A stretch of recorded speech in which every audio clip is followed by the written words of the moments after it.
Hey everybody, thanks for joining us at 4 o'clock today. Dustin Grove here with Felicia Lawrence and meteorologist Sean Ash. We are starting with the weather because you're tracking some rain in this intense heat and humidity. Yeah, it really is. It's just uncomfortable. It's going to wear you down, and we've got 2 more days of this, and the worst is yet to come. So that's why we have weather impact alert days for tomorrow and for Thursday, though the heat indices right now are not real pleasant at all. 93 in Indy, near 100 in Terre Haute, Bloomington, as well as Bedford. That's taking the temperature with the muggy air that we have. That's what it feels like when you're outdoors. There's not a whole lot happening on radar locally right now. We've had a little quick shower approaching Franklin, has weakened a little bit. And then we're going to be watching the western part of the state, this little twist right here near Peoria. That's moving in, and we've got plenty of juice in the atmosphere. The entire state just about under at least a level 1 risk. Now, we continue to hit up the flash flood potential with anything on radar between now and midnight. And we do expect the coverage of thunderstorms to be on the increase before we get to about 8 o'clock. See this clustering of thunderstorms here, and they'll be around at least until about midnight before they start to make a run toward the Ohio River. So we want you to be weather aware. Some of these may linger overnight, very early tomorrow morning.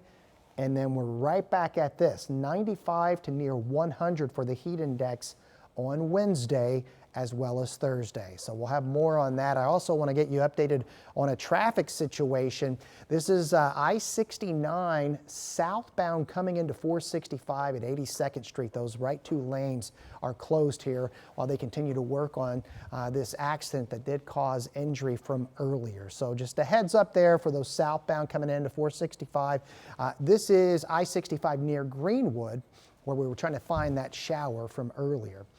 We will keep you updated. We got to talk about the hot air, the severe storm potential, and a relief in the mugginess, all ahead in the 7-day forecast. Turning now to a grieving family. They say their loved one was in the wrong place at the wrong time. The 43-year-old shot and killed overnight on the city's east side. His cousin was there and told our Jenna Webster they were simply working on a podcast. This has happened just too many times. Family gatherings aren't supposed to feel heavy like this. You remember how many? There's only 2 of them.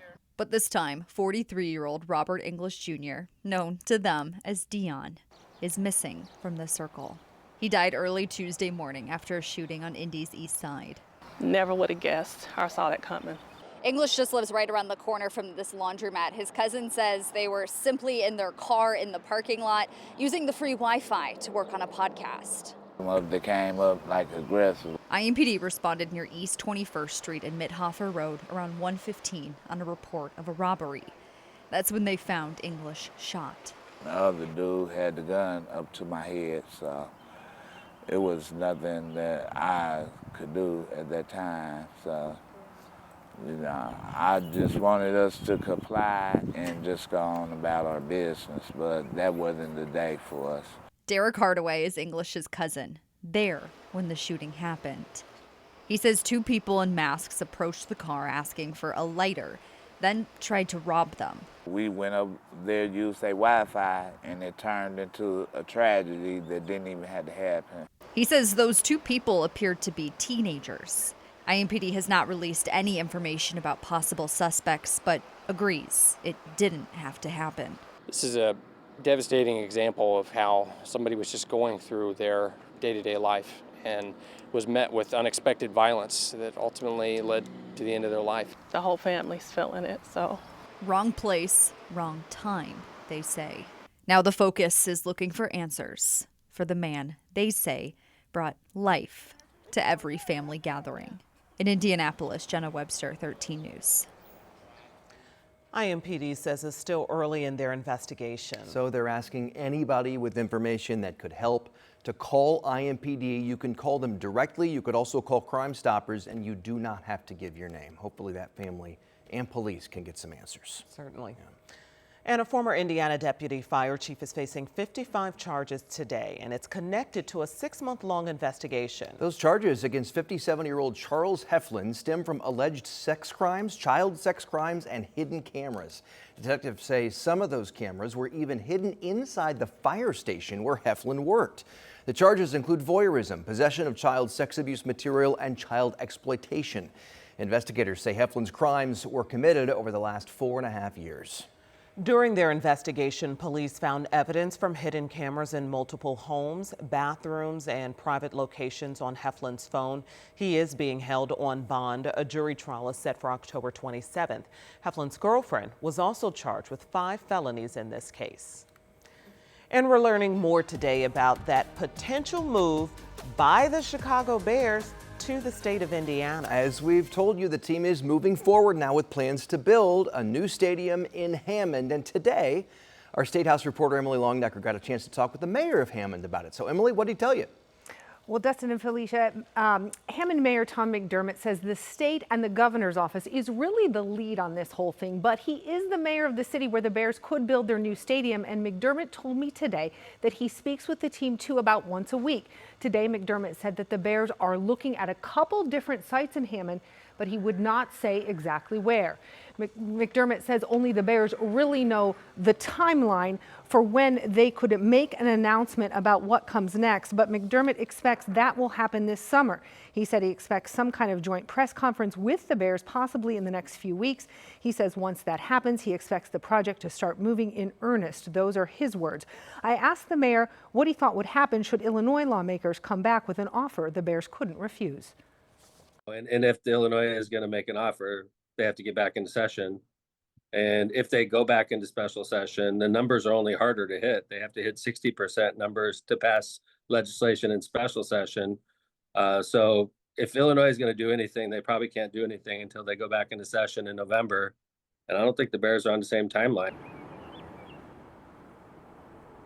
McDermott praised the bipartisanship surrounding the work to try and bring the Bears to Northwest Indiana.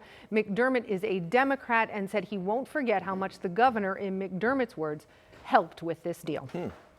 Okay, so the governor has welcomed the Bears to Indiana. The board of directors says they're moving forward, but it's technically not a done deal yet, right? I mean, what needs to happen technically for this thing to become official? Right. So in a sit down I had with Governor Braun this past Saturday, he said in his words, most of the heavy lifting is behind us. That's what he says. He says right now there's a memorandum of understanding and the legislation that Indiana lawmakers passed last session that creates a Hammond Stadium district and $1 billion in taxpayer money going towards infrastructure of that district. So. And what about the Bears' current lease at Soldier Field? Okay, well, we also know that the Bears have that lease. It runs through 2033, and it would cost about $90 million to buy it out.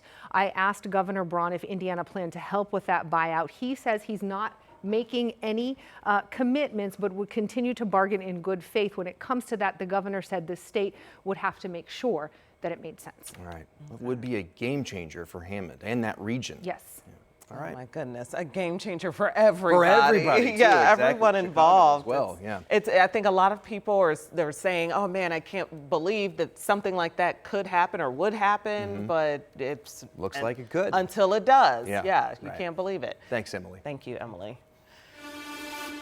And we're looking forward to a very sweet milestone on Monument Circle this Thursday. We sure are. 2 days away, Indy Strawberry Festival celebrating 6 decades of strawberry shortcake and delicious ice cream. And you can join in to help mark that anniversary from 9 until 4 or until they run out. And a word to the wise, get there early. Get there Don't early. wait till 4. People don't mess around. So bring a friend or two because volunteers baked more than 15,000 homemade shortcakes and they expect to serve nearly 4 tons of strawberries. Proceeds go right back to festival expenses and anything left over goes to local charities.